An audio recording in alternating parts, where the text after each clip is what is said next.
What is up, everybody? Welcome back to the channel, guys. I'm doing another basics video, and I love doing these just because it kind of takes you all the way back to the early days, you know, the early 90s for me. I'm dating myself, of just the basic stuff. And this is a basics video, but also for you OG guys, this may be something you'd be like, yeah, I may have, you know, maybe I haven't done that, or you know, maybe I need to revisit that. So this will help you, I promise.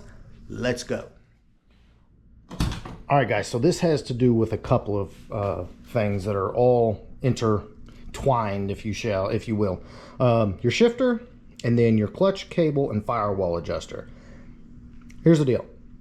These are so many times I've seen and done it personally. Many a times when I was younger, didn't read directions, just wanted to slap a shiny new part in, was I didn't adjust them properly. So we're going to go through all of that in this video. I promise you're going to get something out of this. So one of the main reasons I'm doing this video, guys, is when I first drove two-tone, when me and Dover got it finally running in together and took it out, I was like, man, this thing shifts good. I mean, it was like butter. Like, it felt great. And it kind of dawned on me as I was kind of remembering this stuff is I actually took the time to do all of those adjustments right, from the clutch cable to the shifter, and that's why.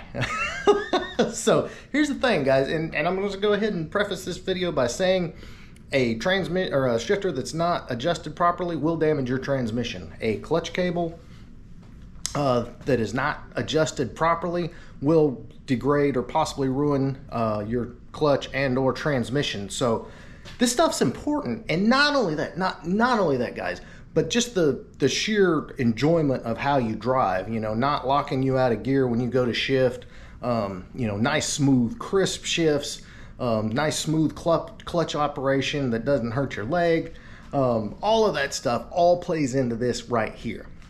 All right, guys, so we're going to start right here on the workbench with your shifter. Okay, this is obviously a Pro 5.0.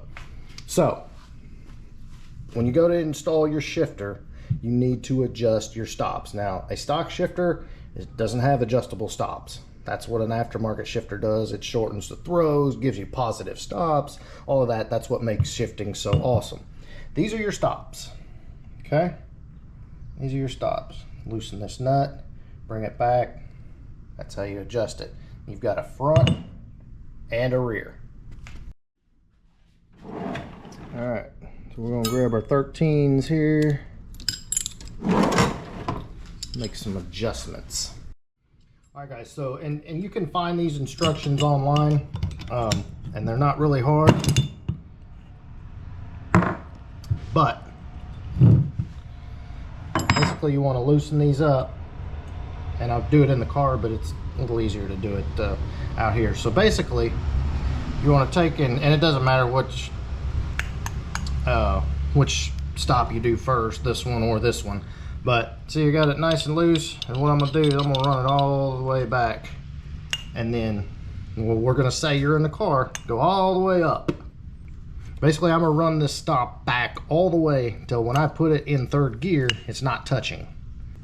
All right, so now it's going to continue to travel because I don't have this in a car, but what you're going to do is you're going to adjust it all the way to where when you're in third gear, it's not touching, okay? And then you're slowly, I can't do this with my fingers.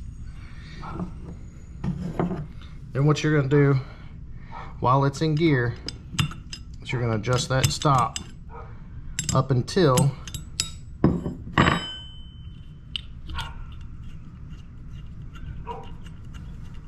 you touch the shift handle. Okay, once you touch it, okay, you're gonna back it off, give yourself a little bit of an air gap. Okay, hopefully you guys can see that. All right, so we're gonna back it off just a little bit, make sure it's got an air gap, and then what you want to do is pull a little harder on it. That's when it should touch. Okay, because once you get in, you can be in gear and you can still pull that forward a little bit and you'll still get a little movement, and that's what you're looking for. Once you've got it to where it does that, and then you let go and you still have an air gap, and by air gap I mean between the stop and the shifter handle, that's where you want to lock it in. So at this point, and go ahead and run that down by hand. You may have to hold both ends, but go ahead and tighten that stop up. So again, you're using third gear. Now on the back one, you're going to do the exact same thing, but you're going to do it in second gear. Again, back your stop all the way off until it's not touching. Put it in second gear. Run the stop all the way up to touch it. Back it off just a touch, and then put your hand on it, pull just a little bit, see if it touches. If it does, and then you let go and you have an air gap again, lock that stop in and your shifter is golden. All right, so let's get under here, do some clutch cable action. All right, so we're going to start this segment by, you're going to run your firewall adjuster all the way in, 0 adjustment out. That means you're screwed all the way in counterclockwise looking at the firewall. All right, so you're going to come down here, got your clutch fork, got your cable. Now I don't have an adjustable cable on here, but you guys know what it is. It's a long threaded rod. You got a nut and a jam nut, both the same size. So you're gonna run down here, put your nuts on there, and when the clutch cable isn't on here, it'll wiggle. What you want to do is run the first nut down to 0 lash. Okay, what do I mean by 0 lash? 0 lash means you can't wiggle the clutch fork back and forth anymore. Okay, so run your nut down, wiggle your clutch fork, run your nut down, wiggle your clutch fork. When you get to a point where you've got a little bit of tension on the pressure plate, then come back, run your jam nut down, tighten the jam nut up. You're good to go down here.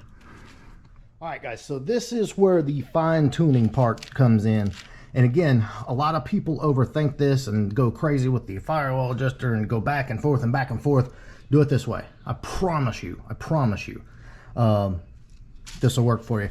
So like I was saying, if you look at the firewall adjuster, I'm trying not to go shadows there.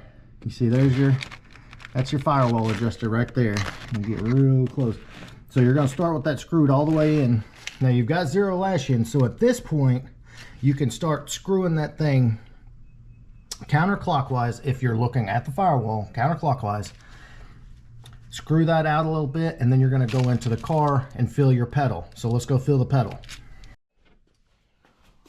All right, so here's the deal. What you don't want is a bunch of slop. Like, you don't want that to be just wiggly. You're going to have a little bit. Maximum Motorsports recommends, I think it's 3/8 to 1/2 inch of travel before you really start to feel yourself pushing against the pressure plate. Now, what you can do with the firewall adjuster is, a lot of people like the clutch to engage high, other people like the clutch to engage low. You know, it just depends. You know, people that drag race a lot, they have their very specific, you know, ways they like to, you know, to make them able to shift faster. I like it right about the middle, a little closer to the top. But what you'll do, you sit there and unscrew that firewall adjuster. So we've got it kind of there. Then we're going to come back and I'm going to screw it out. You're bringing it out, which is shortening the cable. Keep bringing that out. Go back in, test, see how the clutch is doing. And what I would definitely recommend is start the car up and play with it. See where it's coming out, because you can fine tune between the firewall adjuster and the adjustable cable. You can fine tune that clutch to be absolutely perfect. All right, guys, so I know you're thinking, how in the world do I know if I've got it right? All right, so let's go ahead and start it up. Epic cold start. Come on, baby.